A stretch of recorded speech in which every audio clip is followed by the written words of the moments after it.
Awareness and Avoidance with our good friend who's been here now for the third time, JP Dice. Most of you by now know that I'm Jeremy Walters, an ATP Master CFI major in the United States Army Reserves, an aviation content creator, a former Apache helicopter pilot, and a flight instructor. I really enjoy teaching. I'm supported by my beloved family, my wife Talia, our 5 kids, and that's my Luscombe 8E that I was going to take across to the East Coast tomorrow, but because there's a cold front coming through, and based off the guidance and recommendations from tonight's guest speaker, we're pushing it a day or so because of the winds. And I'm pleased to announce that there's a much better looking guest co-host tonight. Everybody remembers Paul Nadal. Paul is an instrument rated private pilot, aircraft owner, Angel flight pilot, and he's a U.S. Navy veteran.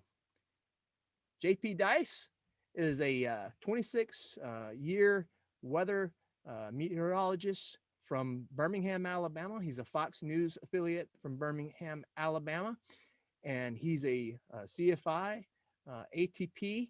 He owns a beautiful Mooney, Juliet model Mooney, and he loves to teach, share his passion of both aviation and weather. So, ladies and gentlemen, it is my distinct honor to welcome to our program tonight our guest speaker, Chief Meteorologist and Flight Instructor, JP Dice. JP, welcome to Breaking the Chain. All right, Jeremy, I really appreciate you having me on now. This is the third time, so I feel very privileged to be here. And of course, we are talking about the season that typically brings us a lot of active weather. So we're going to talk about some things here over the next half hour or so. So we'll go ahead and I'm going to share my screen here. And this is kind of cool. This is a Hawker 800, and there's a story behind this. My wife and I, we were, I was a VFR only pilot. This was, I don't know, 8-9 years ago. And like everybody around here that gets a plane, we bought a Piper Archer, and we like to go back and forth to the beach. So we're going to head down on this particular day down to Gulf Shores, Alabama, Orange Beach area. And the weather is a little iffy, but it's okay. We waited for the ceiling to lift and everything. And in our airport, our home airport. So we're heading down to Montgomery area, and we start seeing on the ADSB weather, data link weather, which many of us have. Back then, a lot of people had it. Now most people have it. And I saw some things starting to develop up ahead of us. I'm like, I just don't see this happening. I don't see us getting all the way to the Gulf Coast. So we decided to land and landed in Montgomery. And about 30 minutes after I landed, I'm sitting there in the FBO, and I see this. And I see this Hawker sitting out there, and the sky darkens, and we just have incredibly heavy rain and thunderstorms. And in fact, on that particular day, the Montgomery area broke a record for heavy rainfall, for the most amount of rainfall within about a 24-hour period of time. So good move there to stop. Next morning, we got up, the weather was much better, and we flew on down to the beach, and all was good. So the moral of this story, and the reason I like to show this picture, is always have yourself a backup plan, have yourself a way out. I have too many times read NTSB reports where people continue to press on no matter what, and that's a bad idea. The get there-itis is one of the leading reasons for people to end up in an accident, oftentimes a fatal accident. 25% of all weather-related accidents are fatal, and a failure to recognize deteriorating weather conditions continues to be a frequent case or contributing factor of accidents. And that's from the FAA. The FAA data supports this. You get into those NTSB files and those reports, and you're going to find over and over again, it's like, why do they do that? To me, looking at some of those accidents, it's easy to play armchair quarterback and say, pilot was stupid, pilot was an idiot, pilot didn't know what they were doing. And in some cases, that may be true, but in most cases, I think what's happening here are folks are perhaps being overly optimistic about a forecast that may not turn out the way they wish it would. We call it wish casting in the weather business, or they have this need to get somewhere because of some external pressure. We talk about those external pressures when we are flight instructing. It's part of the curriculum, right?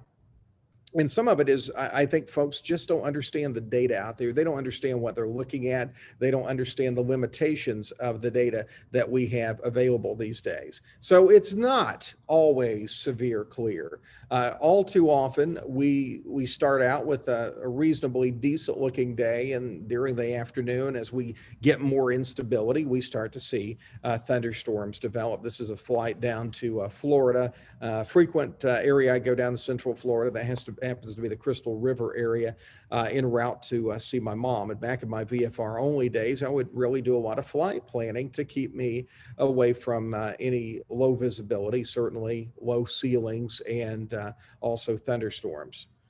Yeah, that's what you end up sometimes with 400-foot ceiling and 4-mile visibility. So let's talk about thunderstorm development and cloud bases and all that kind of stuff. Easy little formula here. I love this formula. Temperature minus dew point. So 75 is your temperature and your dew point 65. You take that value and divide by 4.5, multiply it by 1,000. It's like many of you have done this before. That's going to give you the cloud bases, the level in which the cloud bases are going to develop. And those could be stable layer clouds, or it could be clouds that are going to be vertically developed. That could be thunderstorms later in the day. So you take that value, and that really gives you a good idea. It works. It really does. I've used this in practical application over and over again. So you can plan those VFR trips if you want to stay out of the clouds. Certainly this way. Something I like to do when we are looking at convective weather in the summertime. This trick works a lot in places where you get afternoon thunderstorms. And this applies largely to piston engine airplanes, airplanes that you're not really going to be able to get above this weather with. Is I like to lay eyes on the rain shafts and actually like to, let's say the bases are at 5,000 feet. I like to fly along at 3,000 or 4,000 feet and be able to look at the rain shafts so I can cross-reference that with the ADS-B data or the XM satellite data. My eyes are giving me the real-time information, and the data in the cockpit is also giving me kind of the structure and the overall picture. But we have to remember that information is old. It's dated for a variety of reasons. Some of that lies in the transmission of the data, how it's transmitted, the processing of the data, and also the volume scanning of the NEXRAD radar, how the NEXRAD actually works. And all that data that you get via data link is coming from the NEXRAD radar network that we have here in the country. So wide variety of different kinds of clouds there. Of course, the big, tall, mean ones there have that anvil top. The taller the cloud is, that is, the better the chance the storm is going to be producing severe weather. It's going to be producing hail. You're not going to get hail or anything from a very flat cloud. It has to be vertically developed. It has to have a strong updraft before you can get any kind of hail to develop. So those are the kind of clouds that certainly you want to avoid. Anything that has that vertical development. Now, you get into some of those that are kind of, puffy out there, and you go through them. It's going to bump around a little bit, but that's not going to be a hazardous cloud to you. And if you're looking at in terms of the clouds and where the worst part of it would be, let's say you got that big tall cloud there between about 7,000 and 10,000 feet. That is really the worst part of that storm, where you're going to have the worst weather. There was a case a few years back where we had some severe weather here in Alabama, where I'm based. I'm in the Birmingham area, and it was a Sunday, and there was an airplane. It was a Cessna, I think 206, coming in from, is it 206 or 210, coming from Florida, going up to Tennessee, going back home. Family had been on a Disney trip, and a lot of bad weather around here. In fact, it was it was a weekend that I had to come into the TV station, do a little bit of severe weather coverage. And I find out an airplane has crashed in a county just to the north of us. And my first thought is, why in the world is anybody flying today in that kind of airplane? Unless you can get over it, this is not the kind of day that you want to do that. So this airplane and the pilot and passengers, they ended up penetrating this thunderstorm. It was a line of thunderstorms, and it's something you're not going to get around. They couldn't get above it. And the plane came apart, had an in-flight breakup, and everybody died in the airplane. And I looked at the last few minutes of the ADS-B data, the flight log, and there were updrafts and downdrafts. The plane was climbing at 6,000 feet per minute, descending at 5,000 feet per minute. And we all know a Cessna 210 does not climb at 6,000 feet per minute. So that's Mother Nature flying the airplane, and the people in it, the pilot at that point has just become a passenger. And that's what you don't want to do. And the airplane was equipped with weather data. XM weather data was coming into the airplane, and why the pilot continued that trip and didn't just land in Birmingham or one of our surrounding airports and wait an hour is beyond me. That would have been the easy thing to do. That line would have passed and it would have been smooth sailing.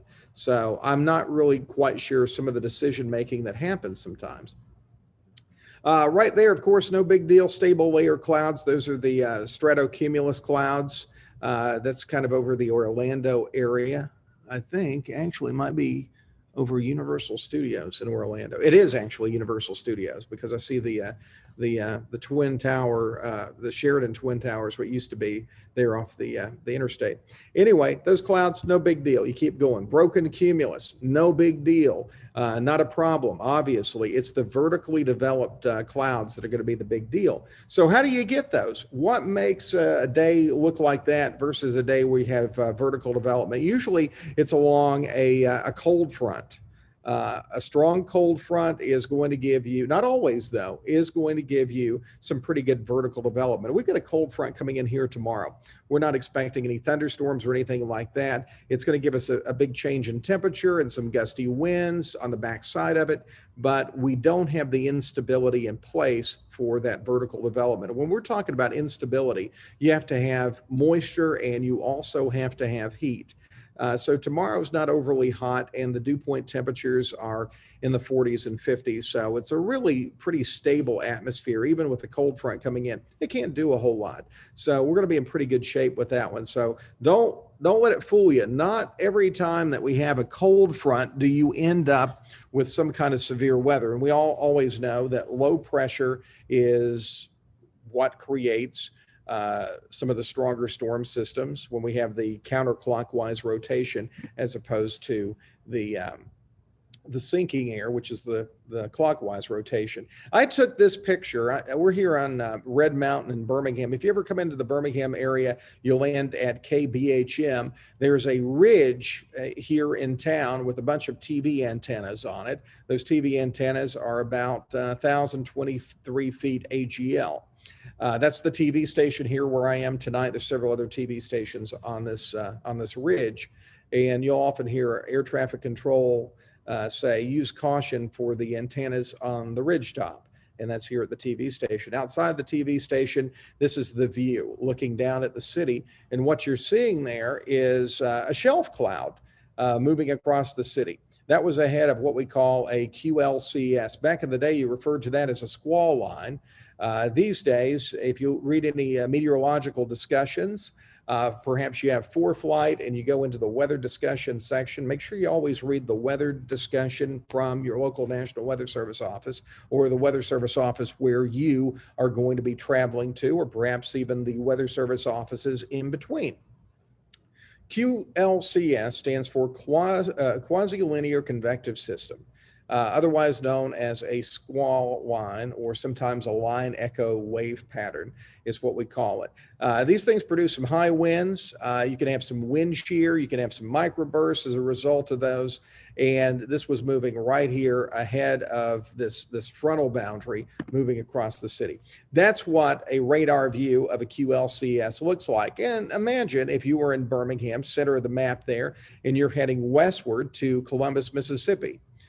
unless you're in an airplane that has some pretty good climb capabilities and you can get up to an altitude, in this case, probably over 30,000 feet, you are not going to be able to top that QLCS. You would have to penetrate it, which would not be a good plan. Within that, there's some pretty mean thunderstorms that could take an airplane apart, overstress an airplane, cause an upset, cause loss of control, variety of things could happen. So avoid these things, these QLCSs or these squall lines. You can't really pick yourself around them, especially right in the heart of them. They're pretty tough. This was down at the Shelby County Airport, Echo Tango Airport. I fly out of this one a lot. This was a shelf cloud that was moving across the airport one day.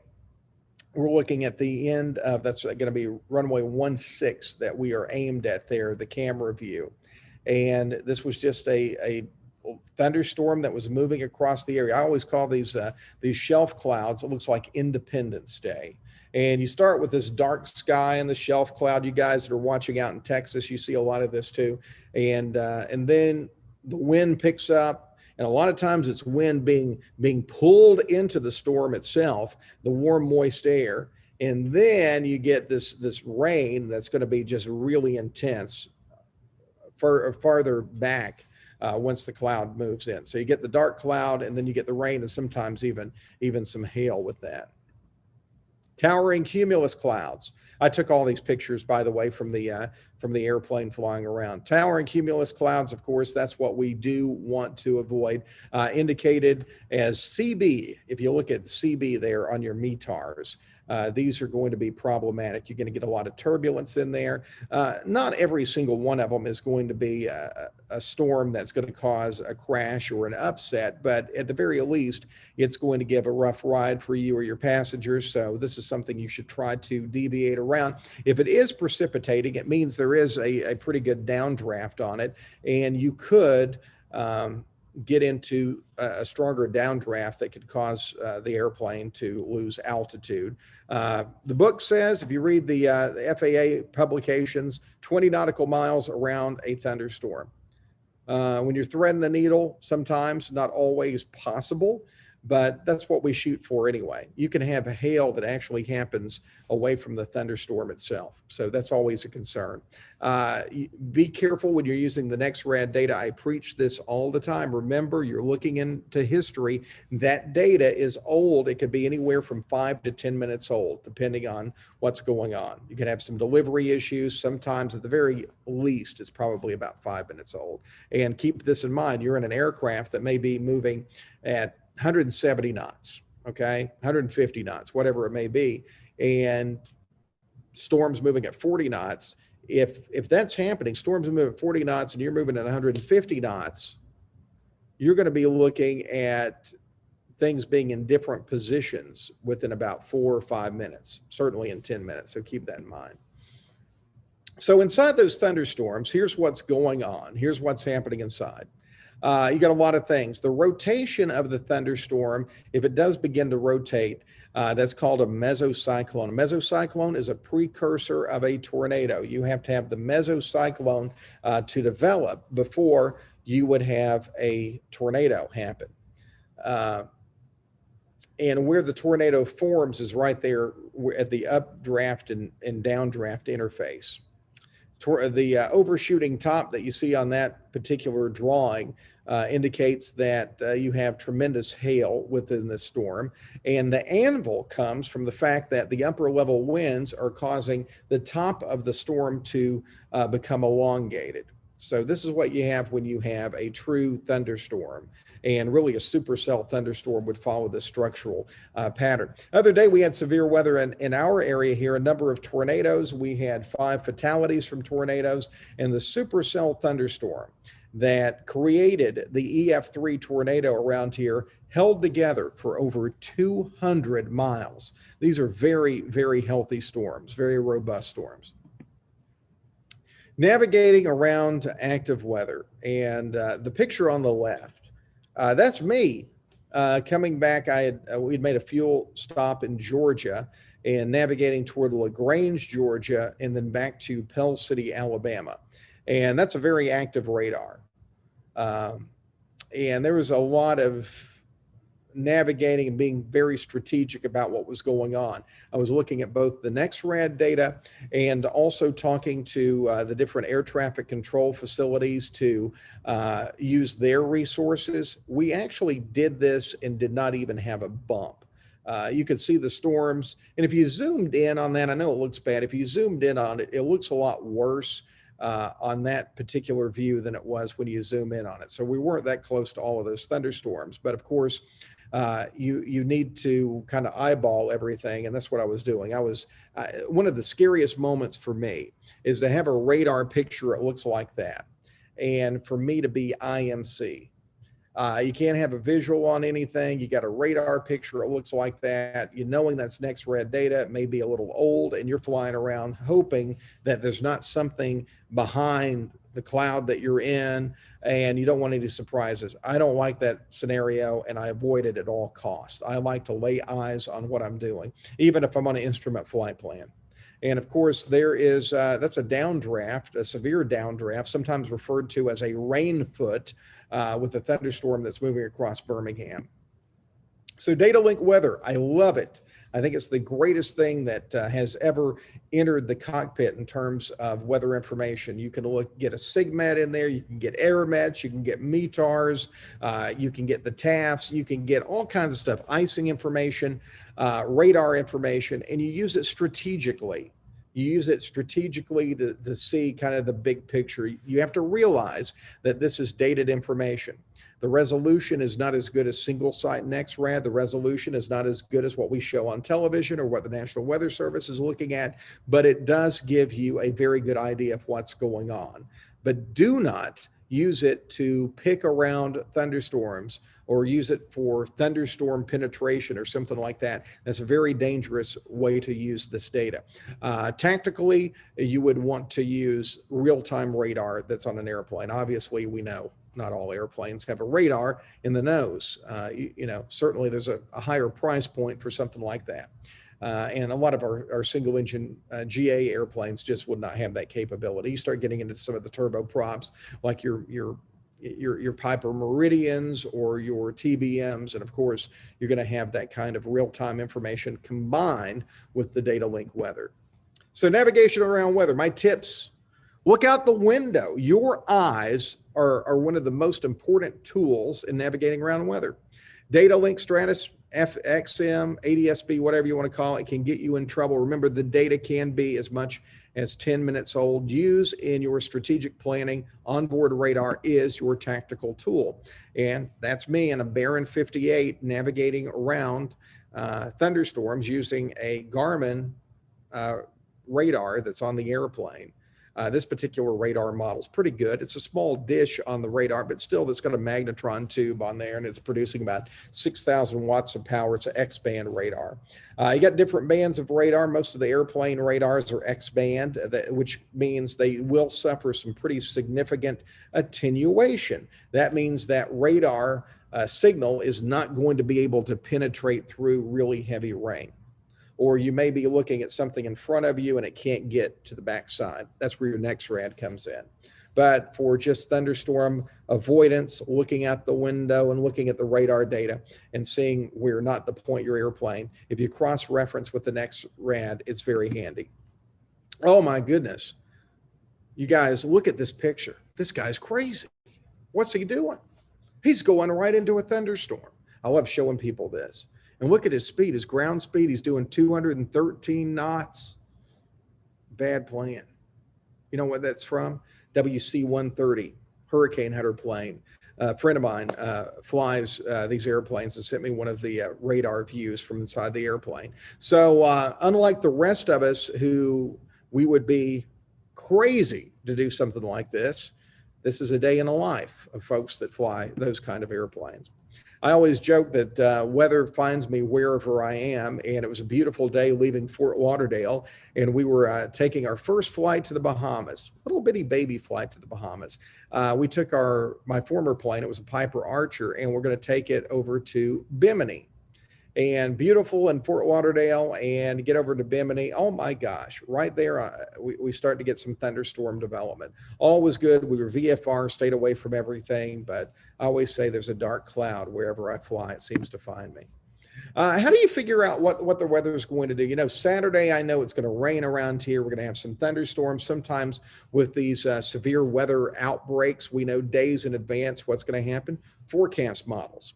Forecast models, great tool. If you go to my YouTube channel, which is called Beyond the Briefing. If you search Beyond the Briefing, I talk about how to use these forecast models in your flight planning and how to use websites like pivotalweather.com where you have access to a lot of this data. Forecast models are simulations of what the atmosphere is going to do over a certain period of time. They ingest current data, satellite data, radar data, ground-based data from ASOS stations, a lot of different data points being ingested into these models, and they predict what's going to happen. And they're amazingly accurate. Are they perfect? No, they're not perfect. There's going to be some variations, but if you look at something that says, you know, 5 days out, these models are showing it's going to rain or it's going to be thunderstorms, very seldom is it going to be that far off. It may not be severe weather, or it may not be exactly the timing, but you're going to get a pretty good picture of how that weather is going to evolve 4 or 5 days out. So I'm always looking at this in my flight planning.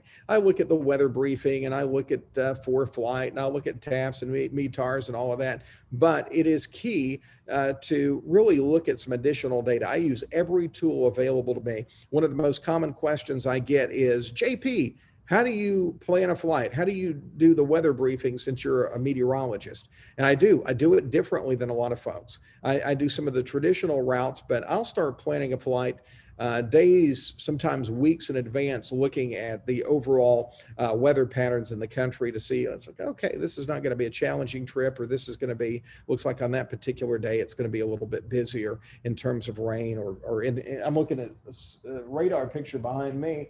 Actually snow. Can you see that? There's actually snow back there across Illinois and Indiana and back into Missouri. That's what a forecast model output looks like. Isobars and highs and lows, and actually shows where the precipitation will be. And the forecast models can also give you soundings, vertical views of what the atmosphere is going to be doing. And you can see where you're going to have cloud layers develop, where you're going to have icing develop, where you're going to break out of those clouds, where you're going to see the ceilings, where we see the dew point and the air temperature meet on these soundings. That's where you're going to have the cloud bases. So lots of things these soundings can tell you. Also, they can help you with your upper level winds, how to get a tailwind, how to avoid a headwind if you can. How to optimize your flight planning. So a lot of information there that goes beyond just weather safety. It goes into helping you be more efficient, or, you know, getting somewhere a little quicker. DIFAX charts. Who uses? Man, we used to get tested on these all the time. Even when I started private pilot training a long time ago, I started looking at all these charts that were on the test. I'm like, my gosh, we haven't used these in TV meteorology since the 1980s or early 90s. So a lot of this stuff is going away, and the more digital versions are replacing everything. So that's kind of what I'm talking about. You know, the big picture here, how to be safe, how to avoid thunderstorms, how to understand what clouds can kill you, what clouds are harmless, how to avoid all that, how to use the tools that you have. So I'm going to kind of open it up for questions right now and stop sharing my screen. JP, once again, I got you until what, 8:30? You got to go live at after tonight, or 8:30, I have to go and record something for the news, but you got me for a while. okay, awesome. Well, I've got a really interesting question for you. Yeah. So, as you heard, as well as majority of the nation heard, we had a ferocious, that's such a word, ice storm event here in Texas back in February. Yeah. You know, the weatherman controls everything. So obviously you sent that our way, I'm sure. That's what, you know, I'm sure is one of the jokes that floats around. But now, on a serious note, one of the things that I noticed, which was completely bizarre to me, was my wife and I were picking our kids up from daycare. It was 26 degrees. It was pouring down rain, and it was lightning and thunder. Hmm. Can you explain that? Yeah, in fact, you can have snow falling and actually have lightning and thunder. Uh, you can have sleet. You can have winter weather happening and have thunder, lightning, and that's because of instability. Instability within the system or the cloud, just like with a thunderstorm, except it's colder temperatures, but you still have the lapse rates are pretty steep. So you have the temperatures way up high, colder than they are at the surface. You have rising air motions within that thunderstorm. You just happen to have temperature profiles that are below zero that allow you to end up with thunderstorms. And what you end up seeing with that kind of development, you'll either have really heavy downburst of snow that will accumulate very quickly, or you'll have the ice storm will get enhanced. You'll have a lot more freezing rain, or you'll have a lot more sleet, or whatever graupel would be falling from that cloud. Awesome. Awesome. Well, JP, it is great to have you on. Every time you come on here, it's like it's extremely informational, a ton of information all at one time, and we always wind up with like a million questions. Yeah. Okay, maybe almost a million questions, but one of the questions actually comes around isobars, right? So when you start looking at the increased winds or gusty winds in an area, what causes that over a period of time? So like if you have like 3 or 4 weeks where it's just high winds, what is mainly causing that? Yeah, there's a number of factors that can cause wind to be high. The number one driving force behind all of our weather is the sun, is the solar radiation. So the winds being particularly high in one area typically are caused by a high pressure area being reasonably close to a low pressure area. I like to describe this as think about your car tire. There is a rule, it's a rule of physics: high pressure flows to low pressure. So if you've got high pressure, the air is going to flow to that area below pressure. Go out to your car tire, you press the valve stem, it's high pressure in the tire, you press it, it's all coming out. That's what's happening in the atmosphere, simplistically said. So that's the driving force. You've got high pressure areas in a geographic position fairly close to an area of low pressure, and that's when you're going to really start seeing those winds increase. There's actually you have that, but you have some micro scale and mesoscale reasons for wind as well. You could have an area that's being heated up quite a bit thermally, a thermal low develop. You see a lot, and also terrain influences. In the absence of terrain, you get out into the plain states, you don't have a lot of that friction of the mountains, and you see winds on a routine day in Oklahoma and Kansas. It's hard not to find a day where you have a pretty significant crosswind day, even parts of Texas the same way. Awesome. Can you quickly cover CAPE values on the skew T and any rule of thumb numbers that gets your attention for thunderstorms? And also, by the way, how's my audio sound? Is it audio sound a little better? Yeah. Yes, good. Good deal. All right. So yeah. Yeah, CAPE. CAPE is an acronym for convectively available potential energy. It is one of a number of values we look at for thunderstorm development. When you have hotter temperatures, a lot of moisture in the atmosphere, those CAPE values are going to be higher. It's a number that is expressed in joules per kilogram squared. If you want to get to the technical part of it, in weather, we'll talk a lot about a CAPE value over 2,000. CAPE value over 2,000 is quite a bit of instability. When you have a CAPE value that high, you're probably going to have some thunderstorms. Not always, but a lot of times you would have thunderstorms. CAPE values that are under 1,000, typically not a lot of thunderstorms out there. So you start really getting critical of it when it's 1,500, 2,000 and above. When it's under 1,000, kind of ho-hum. You still can have thunderstorms even then. You're probably not going to have hail producers. You're not going to have a lot of vertical development. But that's one of the many pieces of data that we look at from forecast models, or even the balloon soundings that come from the National Weather Service. The balloon that's released at 12Z and at 0Z. They're measuring CAPE with that as well. Awesome. Gotcha. Thank you. Got you. Thanks. Whenever you're flying along, how do you determine whether a cloud is friendly? In other words, can we penetrate it versus the one that's going to kick you like a wild Mustang and make Yeah. you wish you never flew into it? If you're flying with my wife, you avoid all clouds, and things are good. She'll say, are we going to fly into that cloud? And I'll say, well, since that cloud is between me and the ground and we're landing, we're probably going to have to visit there at least briefly. The real there's a couple of ways to determine if the cloud is friendly or not. Are you getting any returns on your in-flight weather data? Are you seeing greens, reds, yellows, anything like that, showing that there's precipitation within that cloud? Are you seeing any vertical development? If you look at the cloud and it's like, well, this thing looks like it's 500 feet, maybe 1,000 feet thick. No big deal.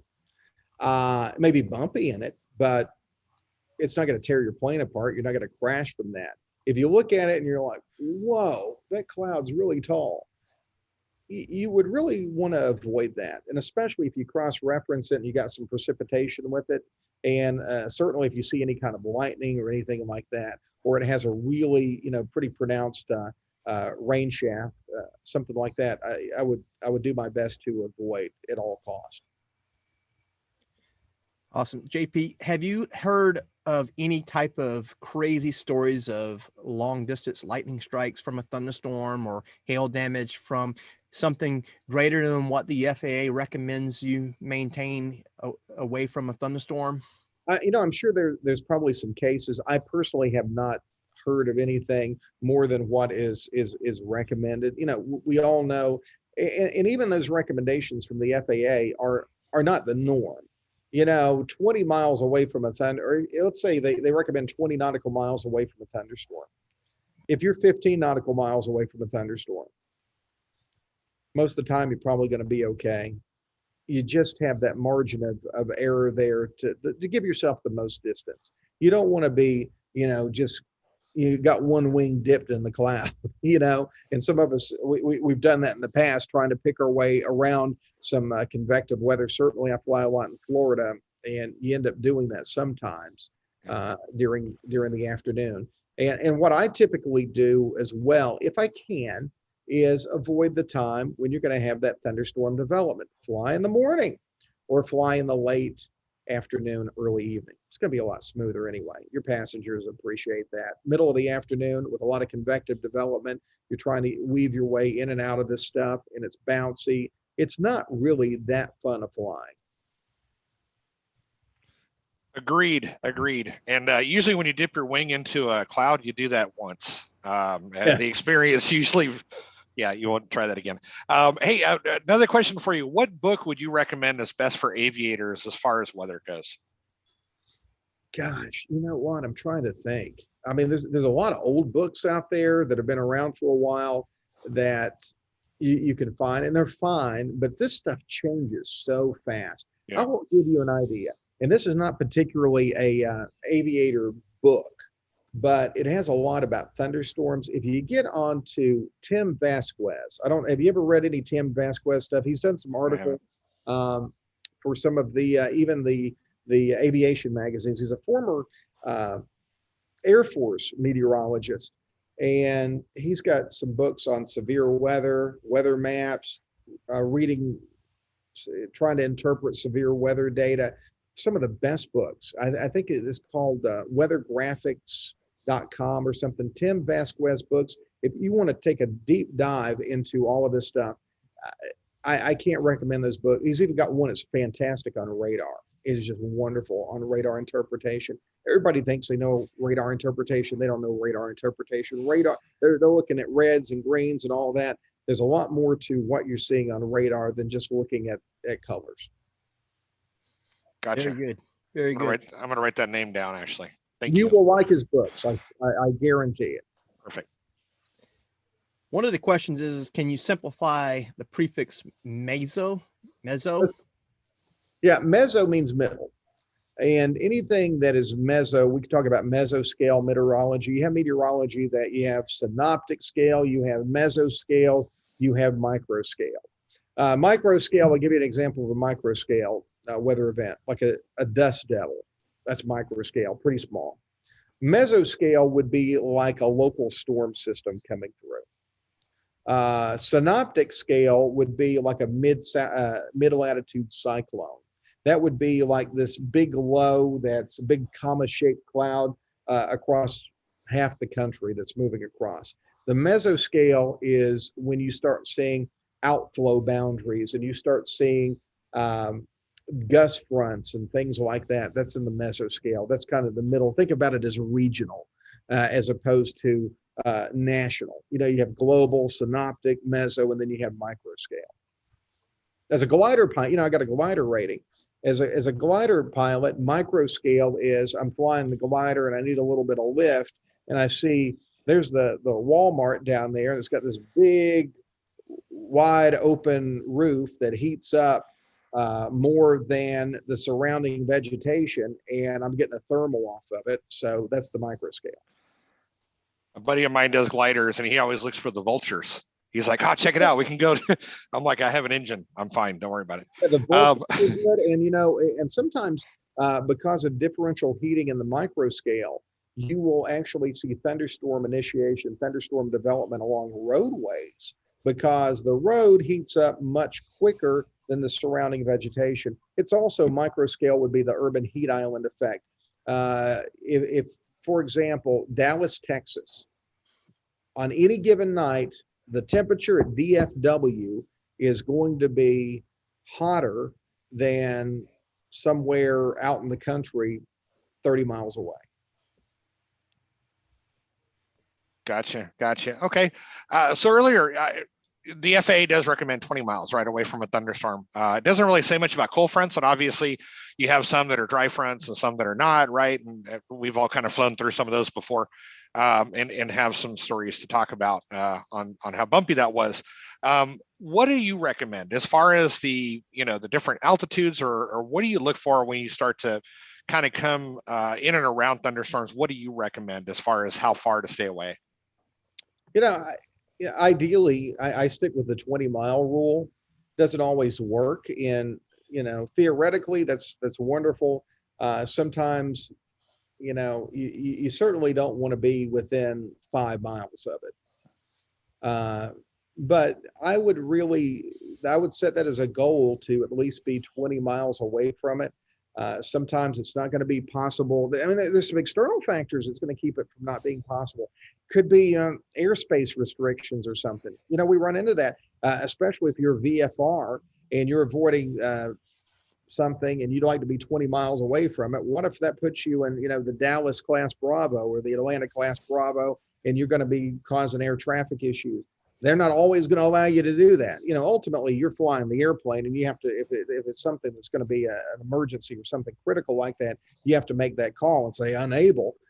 But not always are you going to be able to be 20 miles away from something, but that's our goal. And certainly if it's going to be a setup where you don't have that capability throughout the trip to be that far away, you might want to reconsider the time or the day or something like that. And of course, airplanes that have the ability to, you know, fly higher and get above it, that's your ideal thing. And some of the pistons that are, you know, Paul, you've got experience with the SR-22T. You're in a turbocharged airplane, you can get above some weather, which is nice. Yep. Very good. JP, one of the viewers asked this question. All right, so we're in the San Antonio area, and there's 2 civilian airports, there's 2 military airports. There's often a disagreement between the military and the civilian, and they're all within the same general area. You're familiar with Randolph, Lackland, San Antonio International, and Stinson.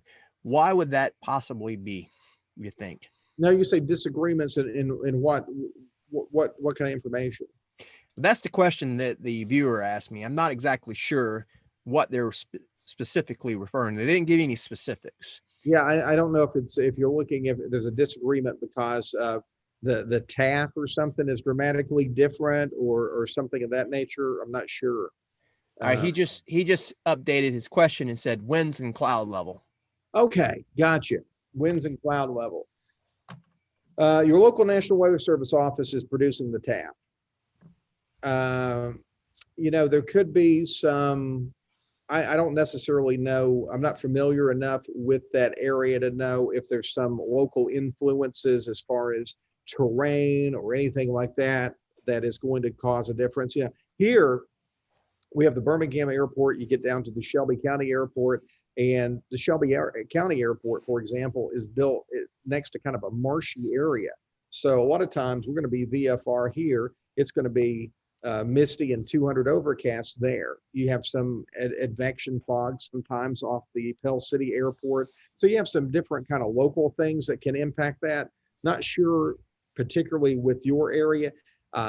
There's got to be some reasoning for it, though. Well, one of the things I just thought of it while you said it and the light bulb clicked on, the National Weather Service produces the TAF from the civilian airport. Now, we have in the military, we have what's called SWO. We have a dedicated Air Force meteorologist who produces an Air Force or Army military weather forecast that's independent of the National Weather Service. Now, I'm sure they take information from the National Weather Service and combine it and whatnot. But I mean, it's a different source producing information. That's the only thing I could conclude from. Yeah, that's a possibility too. Possibility. Yeah. Yeah.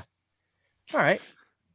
A really good question from one of the viewers out there. And actually, I was kind of wondering the same thing. A few weeks ago, we actually had a dry line that normally comes in from West Texas, and it comes across the Austin area. And normally it keeps moving its merry little way on. Last week, it didn't. It went back and forth. So it was humid, and then it was not, and then it was humid. We get colder air, winds out of the north, whatever. What is a dry line? What is that? Yeah, dry line is a boundary. It's a boundary between moist air and dry air. On one side of the dry line, you would have dew points that are in the 70s. On the other side of the dry line, you would have dew points that might be in the 30s and 40s.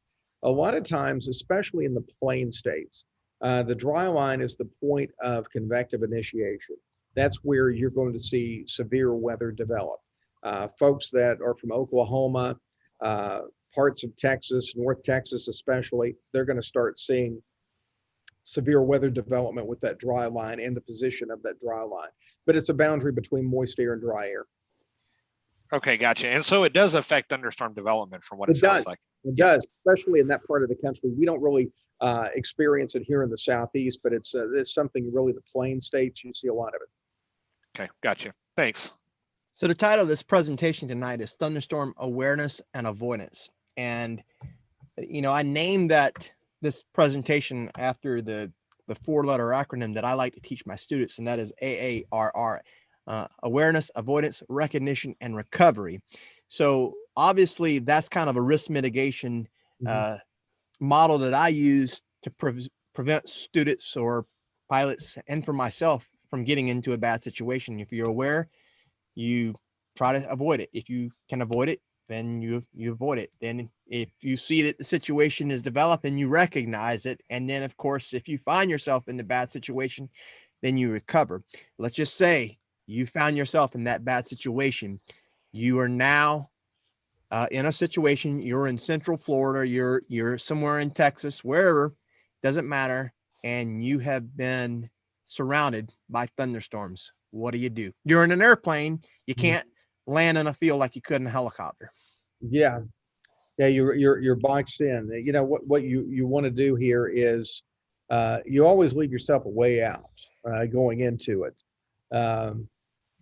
And seldom is something going to go completely just encapsulate you like you would in a movie. They're to the north, they're to the south, they're to the west. They're usually going to be in front of you, to the side, or something like that.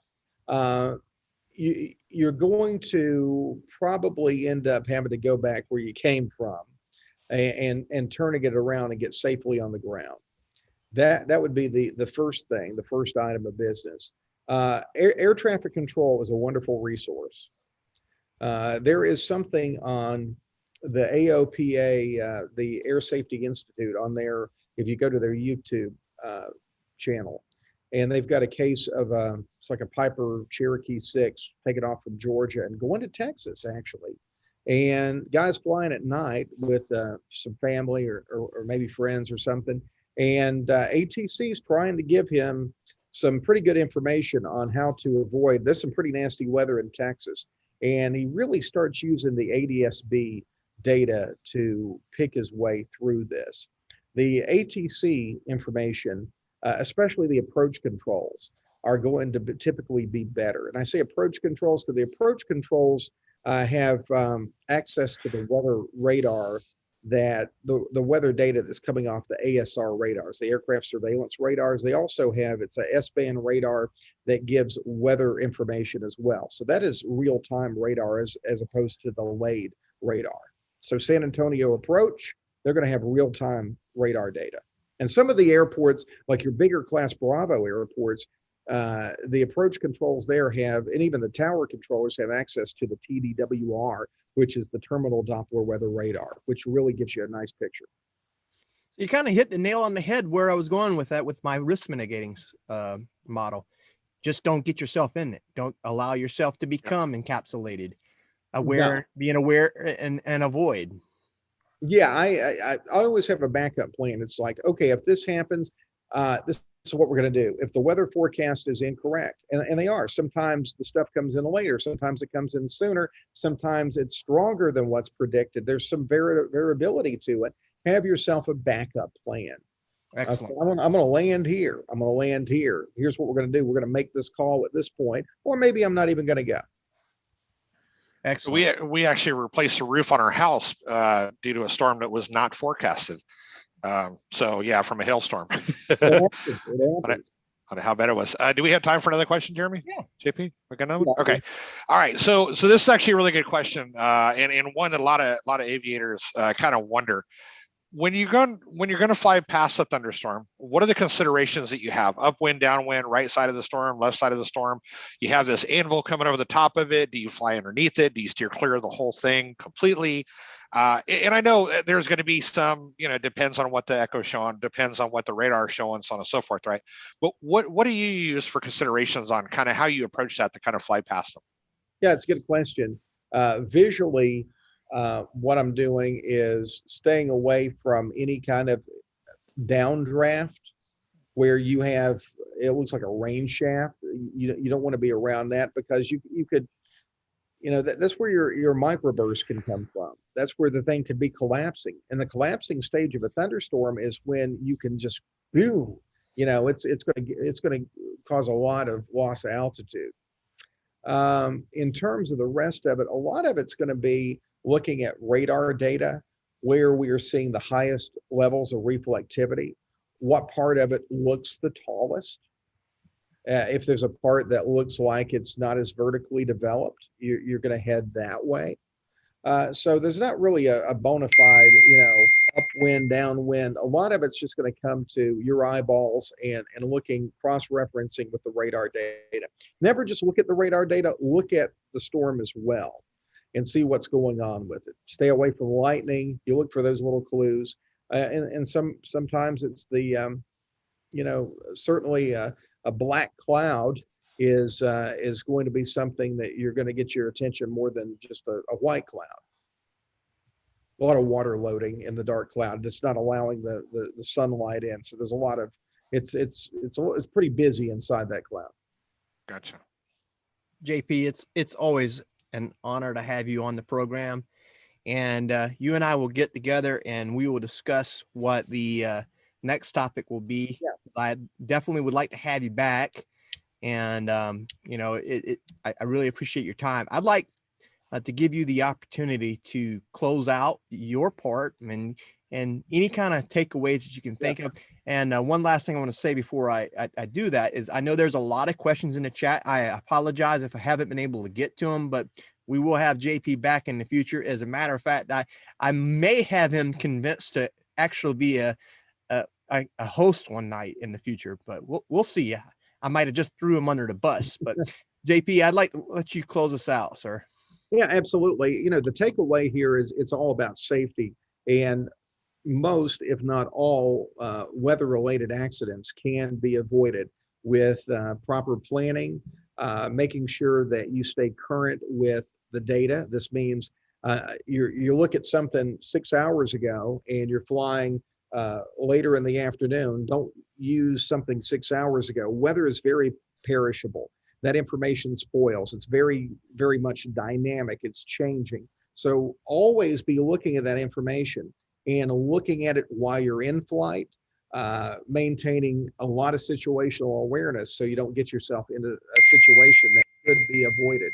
The number one thing is weather-related accidents. As I said, most, if not all, could be avoided. We have the best data now that we've ever had in the history of meteorology, certainly in aviation. So use all of those tools, use them wisely, understand the capabilities and the limitations of all of them. Wonderful, JP. And one of the things that you said when you talked about the weather information being perishable, the knowledge and experience and the material that you read in the books, you don't use it very frequently. It's very perishable. So driving people back into the books and participating in these type of vignettes is really, really helpful for promoting aviation safety.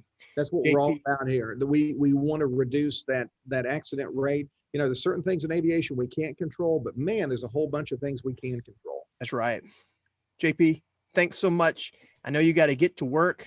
Again, I can't thank you enough, and hopefully we can link up when I make my trip across country. So Absolutely. all right. Thanks again, JP. Really appreciate it. Thanks, JP. Let me go ahead and close this out. And if you would, guys, go find JP's channel, Beyond the Briefing. It's on YouTube. This is a little bit older slide here. He's released a little bit more content since, but you can go see all of his videos on Beyond the Briefing.